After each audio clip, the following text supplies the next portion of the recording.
साथियों, हम गांव के सीधे साधे भोले भाले लोग हैं, अभी तक पता नहीं। हम जैसे लोग तो सब चीजों को जानते हैं, हमने उन लोगों को बड़ी नजदीकी से देखा है, हमने बड़ी शालीनता से उन लोगों को सुना है।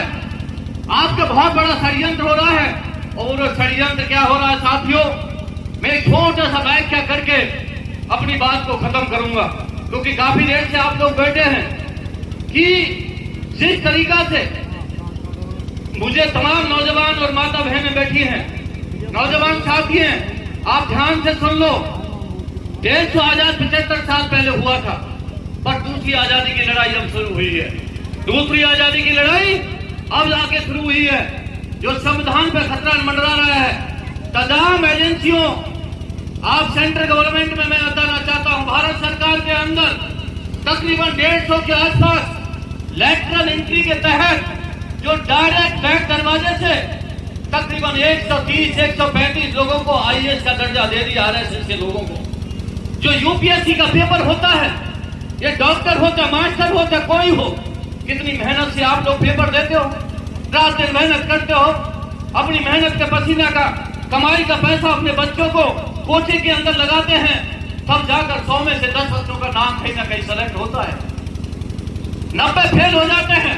और वो लोग ऐसी विचारधारा के लोग जिन्होंने पेपर नहीं दिया, जिन्होंने कोई एग्जाम नहीं दिया, ऐसे लोग देश की नीति तैयार करेंगे।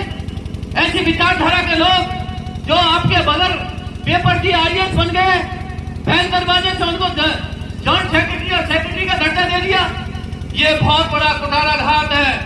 ऐसी विचारधारा के लोगों का हमें पुरजोर विरोध करना चाहिए, जो हमारी नीति और नीयत के खिलाफ है।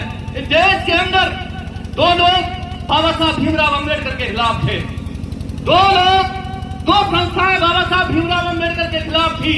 उस जमाने के अंदर आरएसएस और जनसंघ बाबा साहब भीमराव अम्बेडकर के बहुत तगड़ी विरोधी थी, जिन्होंने संविधान बनाने के लिए उनको रोका गया कि दलित का व्यक्ति संविधान कैसे बना सकता है, यदि दलित संविधान बना देगा हम लोग अछूत हो जाएंगे।